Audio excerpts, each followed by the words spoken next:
Coke is a very, very powerful marketing organization. Sold 18, I think, 0.7 billion cases. There's nothing like it in the world, and I do not think they've lost their focus or drive in any way whatsoever. It's a little crazy. They've been selling Coke since 1886.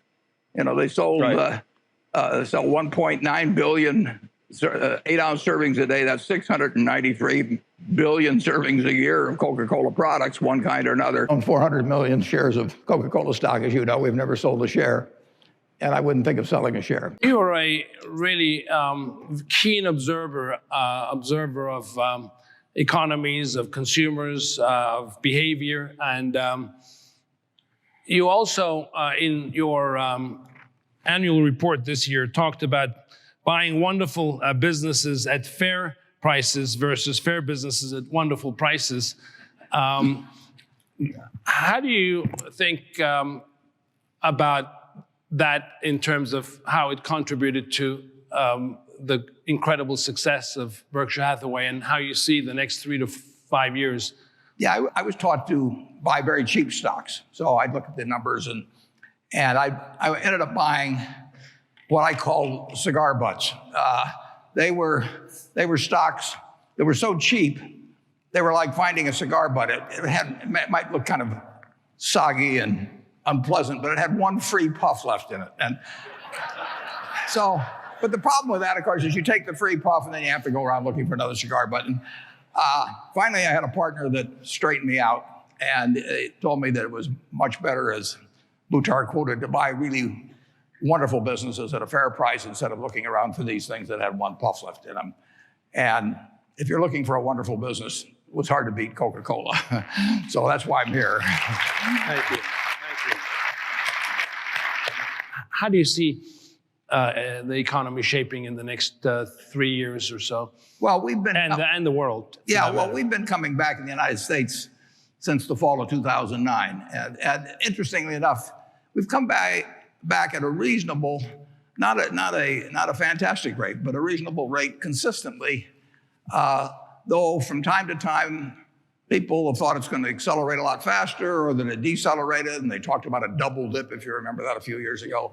But this country always comes back. I mean, just think about it. You know, if you go back to 1776, you fly over the country like I did this morning, and there wasn't anything there. I mean, everything has come from this incredible system we have,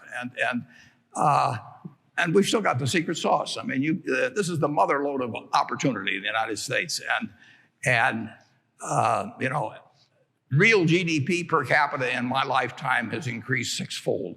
One person's lifetime, 6 for 1, and the game isn't over.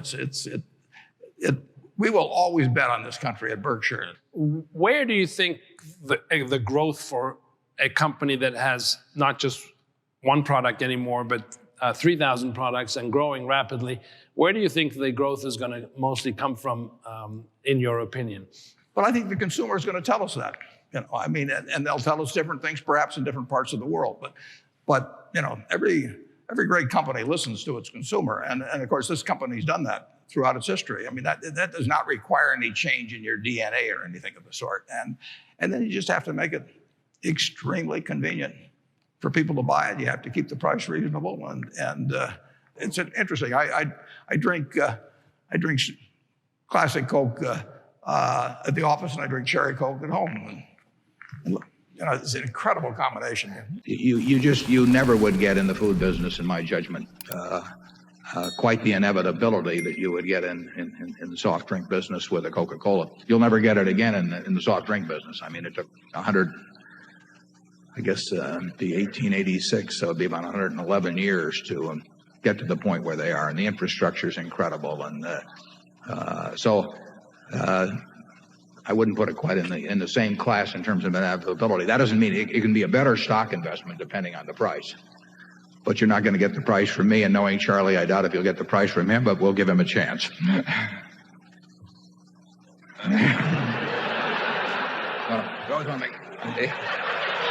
He's breathing, folks. He's breathing.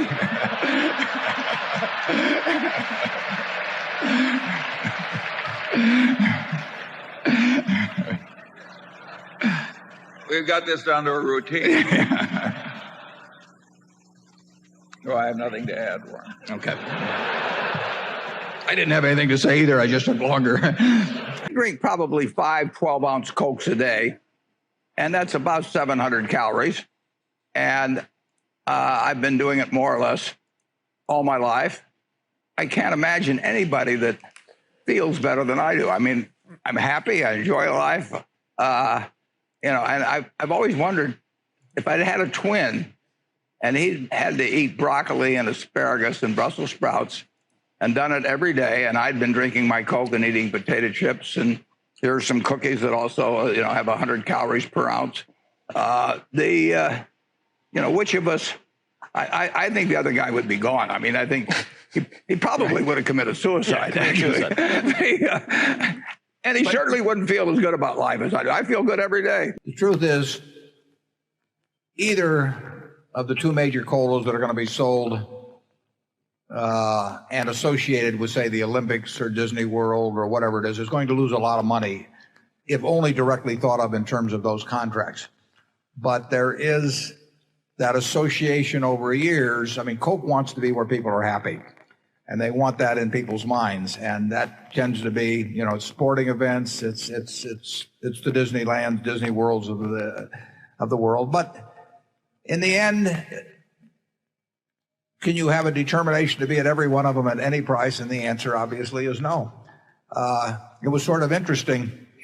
About 5 years ago, or thereabouts, Coke took Venezuela essentially away from Pepsi. Venezuela was one of the few countries in the world in which Pepsi was the leader. And that was because the Cisneros family had developed the business down there very early. So Pepsi had 70 or 80% of the business. And in sort of a midnight raid, Coke bought the Cisneros operation, converted it all to Coke overnight, flew 747s in with, because they didn't want to have this, they wanted it to be a surprise. And they just reversed the whole situation in Venezuela. And whether that is going to turn out to be smart or not is another question, because they paid a lot of money to do it. But in any event, Pepsi was very upset. And so the University of Nebraska pouring rights came up very shortly thereafter. And the universities, as you know, bid out these things to give sort of an exclusive to a given university.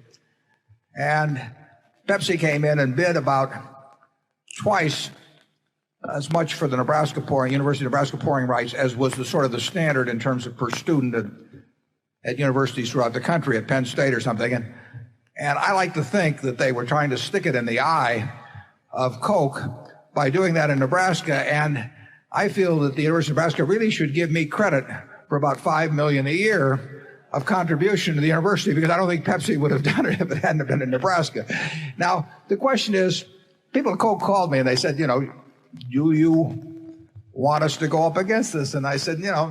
It's nice to have everybody at the University of Nebraska drinking Coke, but if we've got everybody at Penn State drinking Coke, they're probably worth as much as potential Coke customers. So there is this bit where one organization or the other, particularly if they've lost one in the immediate past, may overbid a little for the next one. For United Airlines, the question is how far do you let United or whomever it is drive you in terms of making that specific deal? I would say that in something like the Olympics, I think Eastman Kodak made a huge mistake when they let Fuji take away the Los Angeles Olympics 20 years ago or so, because it allowed Fuji to get put on a mental parity to a degree with the Kodak, whereas Kodak had always owned that. And now Fuji was there with Coca Cola and IBM and a few premier companies, and it was a mistake. So in the end, you end up overpaying in any kind of an objective, quantitative sense for most of these marquee properties. But you can't, it'd be foolish to think that you had to have them all. Coca-Cola, actually Pepsi-Cola, colas have generally declined somewhat as a percentage of per capita consumption in the United States. And Pepsi-Cola has lost considerably more than Coke. What has kept Pepsi doing well basically is Mountain Dew. Mountain Dew has been a very successful product for Pepsi, and that has gained share in carbonated soft drinks. Carbonated soft drinks The average person in this room drinks 64 ounces of liquid a year. Carbonated soft drinks are just under 30% of that. And beer and milk are each about 11 or 12%. They're both down from 10 years ago. Carbonated soft drinks are up substantially. Bottled water is up somewhat, but the only two categories that are really up are carbonated soft drinks from 10 years ago and bottled water. Coffee's down significantly. You think Starbucks has done a lot, but coffee just keeps going down and down and down. If you look at Coke, of the almost 30% of liquids consumed in the United States, they have about 43% of the 30 in their arena. So you're talking 13% of all liquids, tap water, everything else that the American people drink is a Coca Cola product, and it's off a couple tenths of 1% from the high, but it's higher than 5 years ago. It's higher than 10 years ago, and actually in the first quarter it did quite well too. So I think there's been I'm sure there's been no loss of marketing vigor. Doug Daft is a marketer at heart. He comes from he's put together the same way as along the same lines as Don Keough. There'll never be another Don Keough, but Doug is the same type of guy. He's in tune with the product, and I would, if I had to bet, I would bet the market share of Coke in terms of both carbonated soft drinks and in terms of water. I mean, the gains in Dasani last year were like 95%. In the first quarter, they were about 60%. Those are huge gains. And Pepsi got an earlier start with Aquafina, but Coke has almost closed that gap. Coke is a very, very powerful marketing organization. Sold 0.7 billion cases. There's nothing like it in the world, and I do not think they've lost their focus or drive in any way whatsoever. Finally, I had a partner that straightened me out, and it told me that it was much better, as Boutard quoted, to buy really wonderful businesses at a fair price instead of looking around for these things that had one puff left in them. And if you're looking for a wonderful business, it was hard to beat Coca Cola. So that's why I'm here. Thank you. When we bought our first Coca Cola in '88, we bought about 6.2% of the company. And at that time, they may have been 600 million servings, not any more than that a day. So we had an interest in 36 or 37 million servings. Now we have 8% of 900 million plus. So we have an interest in 75 million or so servings a day. 75 million people are drinking Berkshire Hathaway share of Coca-Cola products today in an 8-ounce serving. And the profit's gone up a little per serving. So that gets pretty attractive. And